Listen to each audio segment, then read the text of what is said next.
Hey girls, this is our first video for the year. It's a video tutorial, and we're just going to review really quickly what is an atom, what makes up an atom, and then from there we're going to start talking again about ionic and covalent bonds. So last week we reviewed your middle school science, which is that there are three parts to an atom. We call them subatomic particles.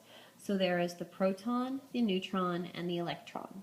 Okay, and we talked about where each part goes in the atom. We're going to talk about that again today. First, I want to start with the proton. So the proton has a positive 1 charge. So I'm going to use this eraser. So anytime you see these erasers here, those are my representation of protons, okay? Because I'm going to build a model right here. Anytime you see an electron, for me, the electron has a negative 1 charge, so for me, the electron is going to be a paper clip. Like any of these paper clips, that's an electron with a negative 1 charge, okay? And then here I have this little glitter stuff, and those are my neutrons. My neutrons have no charge. It's a charge of 0, okay? So what I want to do is, as we're studying here how to put together different atoms, I want you to calculate the charge of the atom. And charge is a fancy word for, like in math, the number, is it a positive or is it a negative or is it 0? What is the number? It is electrical charge. What is that charge worth? So, Mesanen, we're going to start with something really easy. First, I'm going to just drop a neutron in there. Does the neutron change anything? No. The neutron is a charge of 0, okay? But what I'm going to do is go ahead and put in just one proton. So you see this is the nucleus, the inside of my atom. It's called the nucleus. I'm going to write that down over here. The protons and neutrons are found inside the nucleus. So those are found inside the nucleus of the atom, okay? And then the electrons spin around on the outside. So here, what I just made is a hydrogen atom. It has one proton inside of its nucleus. Now, here my charge is 0 for the neutron that I added, and a charge of positive 1 for the proton, okay? Now, what I'm going to do is hydrogen usually has one electron. Where did it go? There. You see where I put my little electron? So one electron. That electron has a charge of negative 1. So what is this total charge equal to in this atom?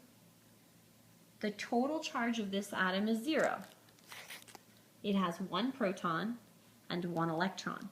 And again, this electron is spinning around and around and around in all three dimensions. And the reason why this negative 1 electron is attracted and spinning around is attracted to the positive charge, because opposites attract. So this negative electron, this paperclip, is attracted to this guy right here. So opposites attract, that's why. Now I'm going to bump it up a little. I'm going to just like randomly add a couple more neutrons because I don't care. And the reason I keep doing that is because I want you to know that no matter how many neutrons, again, the charge is always 0. I don't care about the neutrons.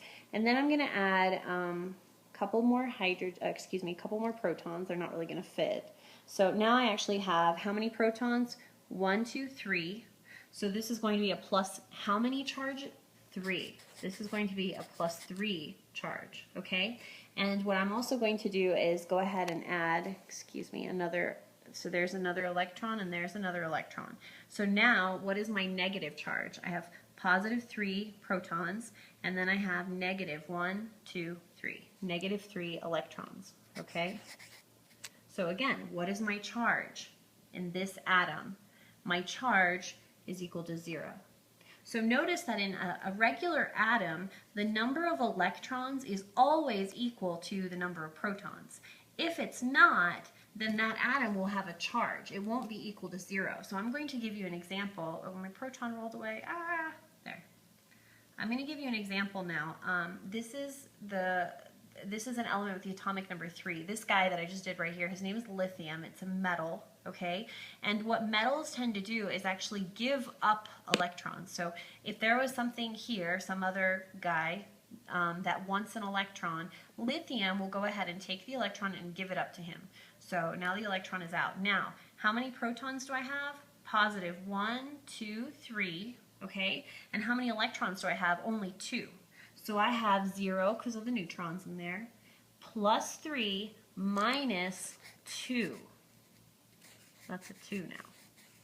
What is my total charge here? My total charge here is now a positive 1. Okay? So I tried to make that as clear as I possibly could.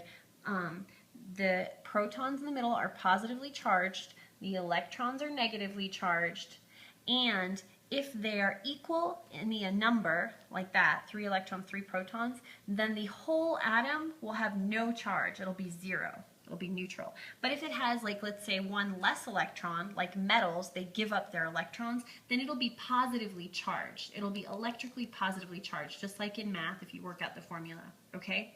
Or if we had something like a non-metal, for example, I don't really have, actually, gosh, let me see how this is going to fit. But anyway, once again, I don't care about the neutrons. I'll dump them on top. But right now I have 1, 2, 3, 4, 5. I'm going to do 6. I have 6 protons. This is going to be the carbon atom. Again, I'm dumping my little neutrons on top. And I don't care. But I have 6 protons. So we're going to change this up again. I have positive 6 protons. Okay? I'm getting rid of all this because we're changing it. And now for carbon, I'm going to show you what can sometimes happen. Oh, I ran out of little whatchamacallums. Here, let me get a couple more paper clips. Anyway, I have 6 protons, and I have 1, 2, 3, 4, 5, 6, 6 electrons. Okay, 6 protons and 6 electrons. So right now it's is that 6? 1, 2, 3, 4. Yeah, 6 plus 6. Excuse me, plus 6, sorry, plus 6, and then the minus 6 around the outside. I start off with a 0 charge. But carbon, this element is called carbon, and we're going to talk about it next week. Carbon actually has the ability to even accept another electron. He can steal somebody else's electron. So right now, what do you have if you count them? Count the protons. I know you can't see the blue one back there, but he's there. I have 1, 2, 3, 4, 5, 6. That's a positive 6 inside. Now count the electrons. 1, 2, 3, 4, 5, 6, 7. So I have positive 6 minus 7 equals a negative 1. So as you can see, this same element, I just drew carbon, FYI. Carbon can either have a negative charge or he can be neutral. See, I just took one away. Now it's 6, positive 6 on the inside, negative 6 on the outside, or he can even be positively charged, right? So if the number of electrons are the same as the number of protons, then that atom will have no charge.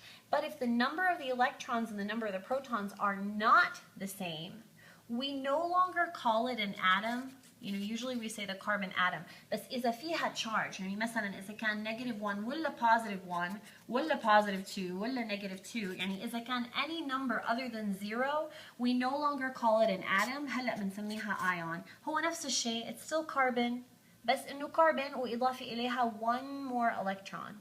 Or it's still carbon، بس carbon ناقصة 1 electron. If we have carbon مثلا ولا any element on the periodic table. Element, I think, is the عضو or something in Arabic. Any element in the periodic table. If we have